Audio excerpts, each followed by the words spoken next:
Hi everyone, good afternoon. Welcome to the Highland Center for Natural History. We are a nature center on 80 acres on special use permit from Prescott National Forest. My name is Maria Eisnagel. I'm the community education coordinator here. I am a bird watcher, an avid hiker, and perhaps most importantly, a lifelong learner. Thank you for being here today and thank you for learning with me. I want to let you know that the restrooms, should you need them, are directly behind me.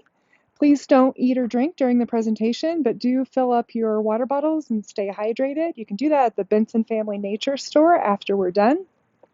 Please be mindful of your footing and the space around you, as we will be looking through binoculars, and sometimes that can be a bit disorienting. If you need to sit down at any moment, please do. There are some benches right over here. We're going to spend about 10 minutes together today in this spot, and then you'll be free to explore. First, I'd like to ask you to play along with me. Does everyone see this giant ponderosa pine right here? Okay, well, imagine that there is a straight line, a continuum, if you will, from that tree all the way over to this scrub oak. We're going to assign the number 0 to the ponderosa pine, the number 10 to the scrub oak, and right here in the middle, where this lava rock is, we'll call that 5. I want you to consider this question. In this moment, where is my knowledge of binocular use? Everyone have that number in mind? Great. Now, move your feet and find the spot on the line that corresponds to that number. Oh my gosh, you guys are fast. Wow. Okay, cool. This is a great benchmark. We have most people clumped around number 3 or 4, a couple of you right here at number 5, and one person at, we'll call that 6, 6.5. So now we're all poised perfectly to crank our knowledge up a few notches. I don't know about you, but when I first used binoculars, picked up a pair. I had no idea what I was doing. I thought, they look simple enough. And I just kind of picked them up and started using them and hoped for the best. Anyone else? Yeah, I see those knowing glances right there. And binoculars can be a simple and effective tool for most everyone. By drawing our understanding of them sharply into focus, we can see our world more clearly. By learning just a few basics, we can make our viewing life much more enjoyable and really avoid frustration. When the mechanics, which can be simple, come easily to us, we can feel a greater connection with nature, and we may even notice things that we've never noticed before. Now, you all brought your binoculars with you. Great job. Everyone ready to start using them? Fantastic. I want to draw your attention to this center hinge. You'll notice that it moves freely.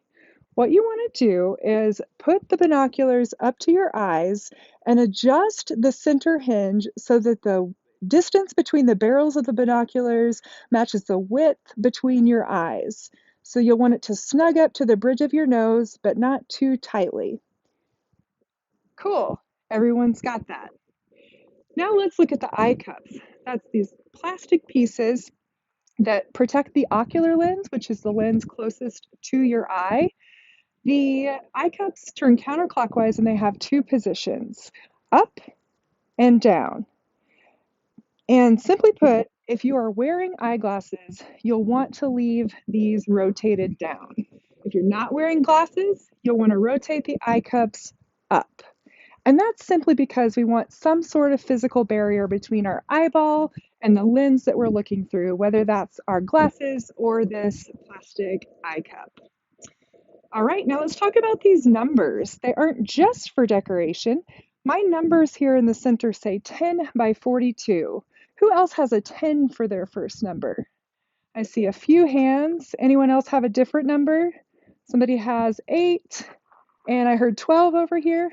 Cool, yeah, those are the 3 most common numbers there. And what that is magnification or power. So essentially, your name's Sarah, right? Okay, if I'm looking at Sarah with my bare or bespectacled eyes, I'm going to have that baseline as a 0. I see her in front of me. Now, if I look at her through my 10 power binoculars, whoa, she's suddenly 10 times closer. or 8 times closer, or 12 times closer. That's true if I'm looking at Sarah or if I'm looking at something way off in the distance. The second number, in my case 42, is the diameter in millimeters of the objective lenses, which are the lenses on the ends of the barrel closer to what you're looking at. These have light gathering implications with the millimeters there, and there are lots of specifics, loads of reasons people choose different numbers here for either the magnification or the objective lens.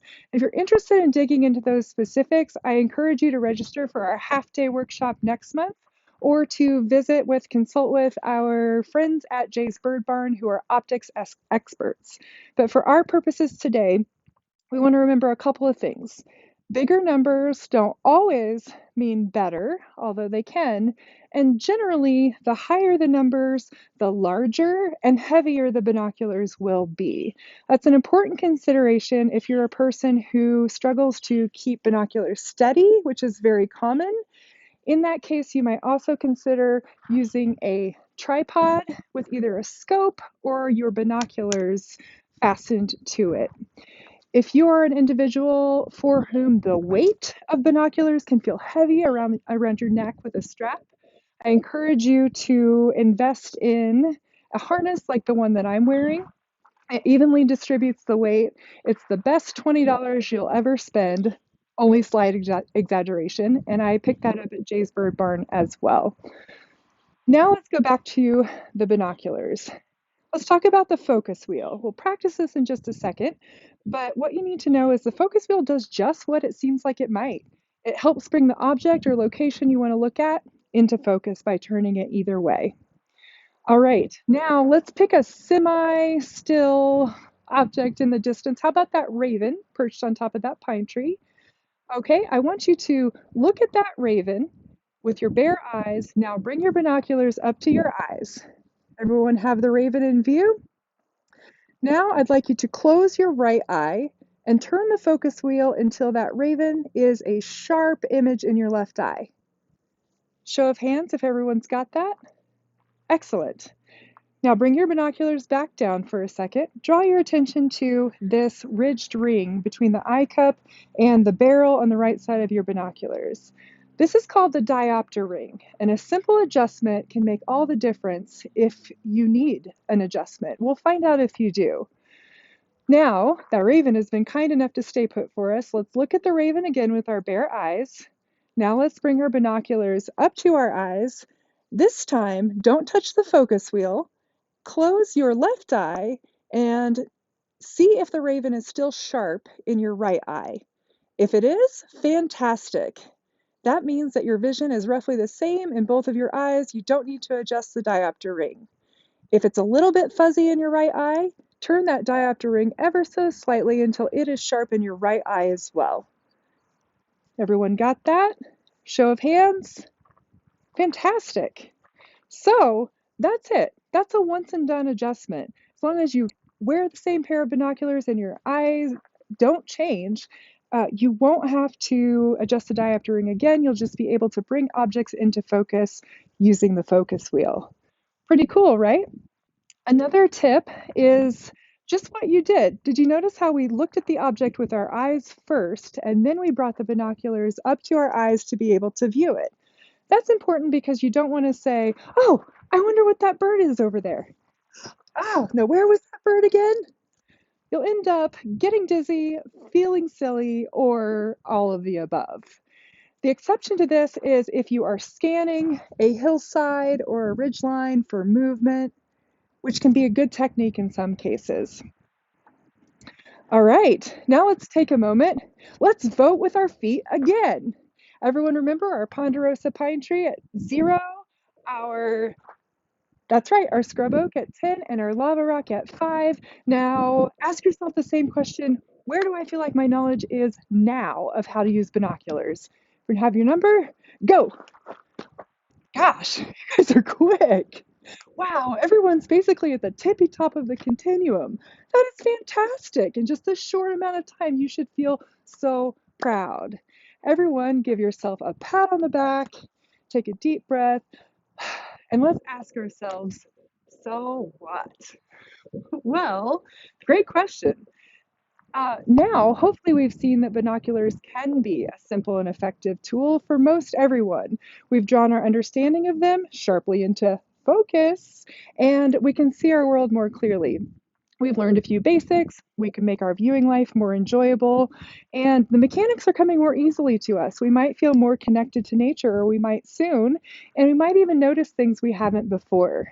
My challenge for you as we go forward is to notice one new thing each day, whether through your binoculars or otherwise. Christopher Preston, author of Tenacious Beasts, says when you watch closely, you learn how to care, and caring is a matter of necessity.